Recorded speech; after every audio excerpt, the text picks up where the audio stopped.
Bonjour chers élèves, j'espère que vous allez bien et aujourd'hui je vous pose une petite énigme. C'est tout simple, quelle est la centième décimale du quotient 110 divisé par 13? C'est parti. Bon ben c'est parti, j'ai plus qu'à poser la division et puis j'ai déjà écrit la table de 13, alors ça va m'aider. En 110, combien de fois 13? 1, 2, 3, 4, 5, 6, 7, 8 fois. 8 fois 13, ça nous fait 104. Et 110 moins 104, il reste 6. À ce moment-là, je n'ai pas oublié, j'abaisse le premier chiffre des dixièmes, je mets donc la virgule au quotient et je recommence. En 160, combien de fois 13?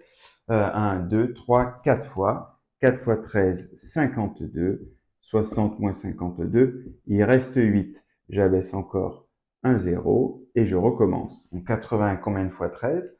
1, 2, 3, 4, 5, 6. 6 fois, ce qui nous fait 78. Et il reste 2. Et je continue à baisser encore un 0. En 20, combien de fois 13? Une fois. Une fois 13. 13 moins 20. 20 moins 13. 7. Et j'abaisse encore un 0. En 70, combien de fois 13? Il y va 5 fois et... Oui, alors je comprends que tu abandonnes, mais si tu avais persévéré, tu aurais obtenu ceci. On remarque que la division ne s'arrête jamais, effectivement, car on tombe sur une liste de décimales qui va se répéter indéfiniment. 4, 6, 1, 5, 3, 8.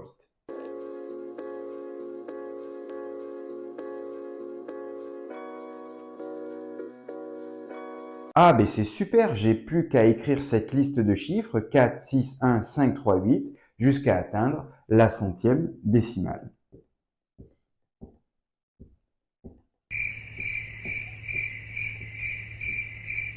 Épargnons-nous cette peine et réfléchissons un peu. On voit que cette liste de 6 décimales va se répéter donc indéfiniment. Ce qui signifie que toutes les 6 décimales, je vais retomber sur un 8. La 6e décimale sera un 8, la 12e sera aussi un 8, la 18e sera aussi un 8, et ainsi de suite. J'aimerais donc savoir combien de fois je peux répéter ce paquet de 6 décimales avant d'atteindre la centième décimale.